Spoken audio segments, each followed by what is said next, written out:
Aujourd'hui, en compagnie de Pierre-François à l'espace Beausite de Arlon. Ça me fait tout drôle de le dire, je pense que vous comprenez pour quelle raison, parce qu'il y a eu tellement d'événements ces derniers mois. Dites-nous ce qui se passe tout simplement aujourd'hui. Ce qui se passe, c'est que la dernière exposition de la saison, qui est restée encore en suspens pendant tout un temps, est quand même maintenue et programmée. Donc on en est quand même fort content, d'autant plus que, comme on le sait, cet espace Beausite est implanté dans une concession automobile qui elle-même connaît un tout nouvel élan, ce qui fait que les bonnes énergies se retrouvent rassemblées et ça permet une excellente reprise pour l'un comme pour l'autre. Et en plus, retour du soleil, ça fait une retour petite du note soleil. C'est très très beau, je dirais, parce que cette exposition, en plus, elle est vraiment ancrée dans la ville. Dites-nous le thème. Oui, Arlon, ville en vue, au pluriel. Donc ce sont en effet 8 regards différents qui sont posés sur la ville et qui sont posés par 8 photographes qui appartiennent à un atelier de photographie qui est celui de l'Académie des Beaux-Arts de la ville d'Arlon.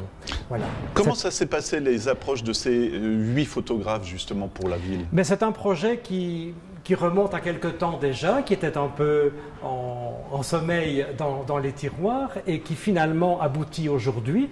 L'appel était lancé, donc les participants à cet atelier pouvaient très bien s'investir dans le projet et 8 d'entre eux ont choisi de le faire, tout en proposant évidemment des approches extrêmement différentes. On va en parler, que ce soit dans le noir et blanc, que ce soit dans la couleur et que ce soit aussi dans une très très grande diversité de formats.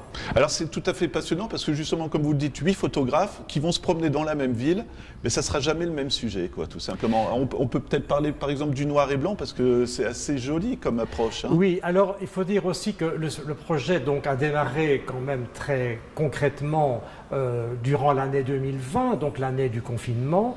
Donc certains photographes se sont baladés d'autant plus librement dans une ville un peu assoupie, mais avec quand même une végétation qui renaissait très fort. C'était le printemps.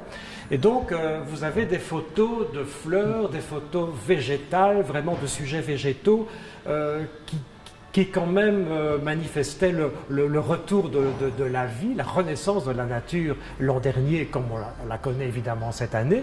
Donc ça, on découvre aussi dans l'exposition par rapport à toute une série de photographies qui traitent de la ville en soi, par l'architecture, la diversité des façades, les atmosphères, les rapports d'ombre et de lumière, de temps en temps la présence aussi de quelqu'un qui passe dans la rue, où là ce sont des instants qui ont été captés de manière beaucoup plus fugitive.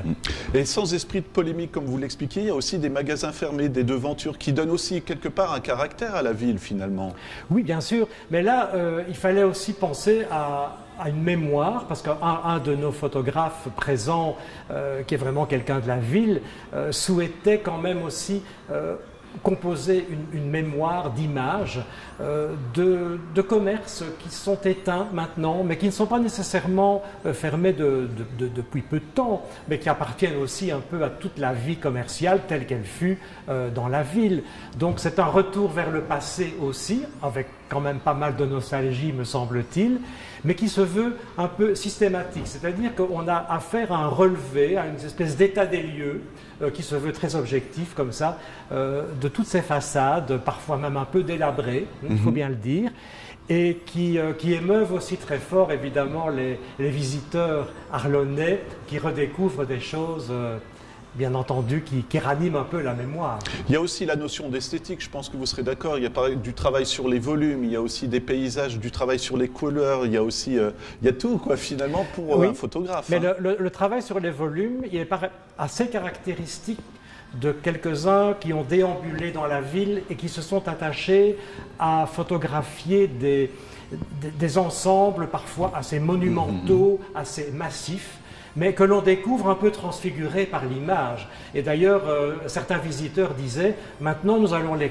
reconsidérer autrement, à partir du moment où on les a vus ainsi un peu transfigurés par l'image photographique. Oui. Et ce que je trouve intéressant, que je regardais les photos derrière aussi, c'est on ne prend pas forcément un bâtiment en entier, mais ça peut être un détail sur un bâtiment. Et voilà, c'est ça aussi l'œil du photographe.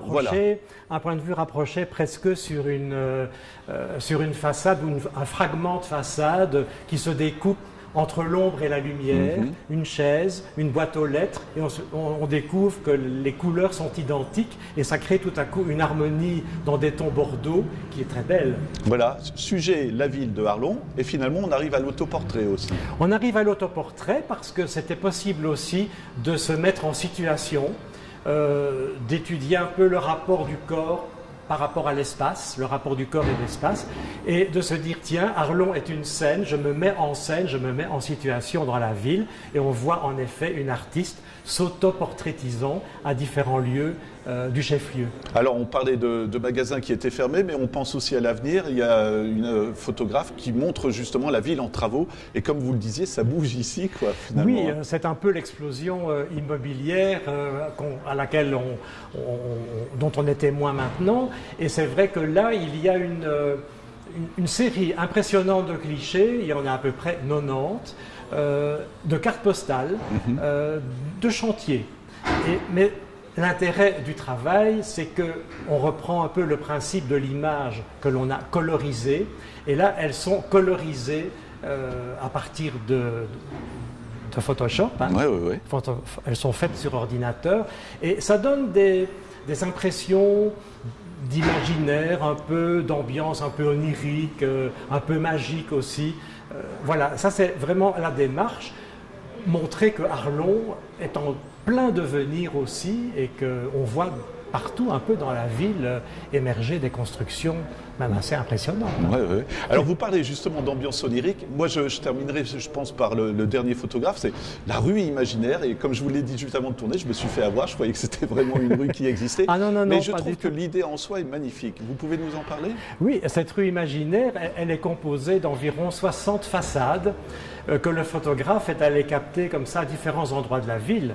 Donc on n'est pas dans une rue qu'il aurait photographiée telle qu'elle, elle est totalement reconstituée. Et ce sont des façades qui sont aussi découpées, donc l'image est découpée.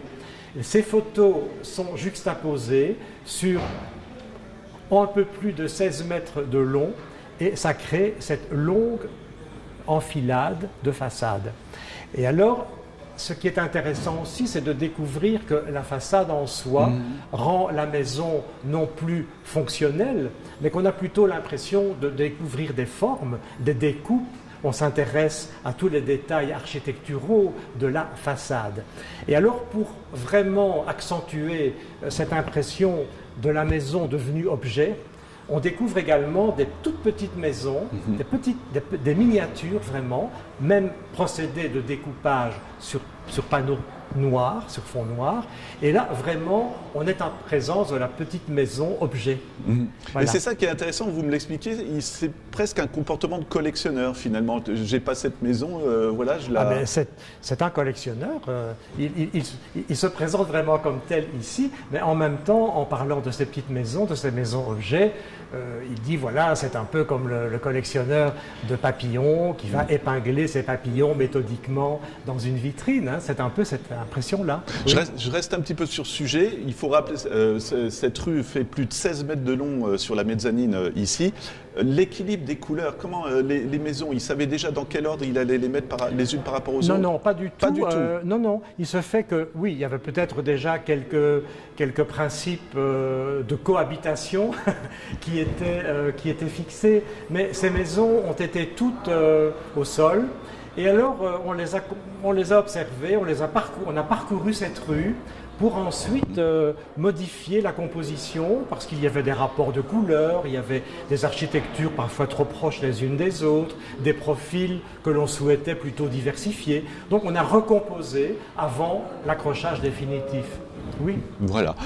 Pierre, question habituelle justement, l'exposition jusque quand et comment on fait pour se renseigner? Eh bien, l'exposition, elle a une durée maintenant de 3 semaines, elle va se terminer le dimanche 20 juin. On s'est dit qu'on pouvait se permettre un dévernissage aussi. pas de réservation, l'entrée reste libre, on insiste. Et donc l'exposition, à ses heures d'ouverture, eh bien, c'est sur le site qu'on le découvre, mais c'est tous les jours maintenant, de la semaine en tout cas. Voilà, juste une dernière petite remarque, parce que j'y pense, le bourgmestre de Arlon est venu ici, il veut presque une prolongation, on va dire, de cette exposition. Oui. Bon, c'est évidemment une intention, ça va devoir se négocier, se discuter, pour voir un petit peu comment c'est possible, mais lui aussi voudrait que cette exposition ne se limite pas aux 3 semaines de présence ici à l'espace Beausite, mais qu'on puisse aussi la présenter ailleurs, dans la ville, peut-être au palais ou que sais-je, mais qu'on ait quand même la possibilité de la prolonger et de pouvoir en profiter beaucoup plus dans un second temps. Voilà, écoutez, c'est une belle façon aussi de profiter de sa ville, ça peut peut-être inspirer aussi des gens du côté de Longwy, il faudrait voir, mais c'est une belle approche. Dernière exposition, comme vous l'avez dit, moi je suis impatient de vous retrouver en septembre, donc je vous remercie tout simplement, Pierre. Voilà. Merci beaucoup, et puis septembre, ce sera en partie les reports. Ouais. Parce qu'on en a quand même quelques-uns qui vont devoir figurer à la prochaine affiche. Voilà, merci beaucoup Pierre. Merci.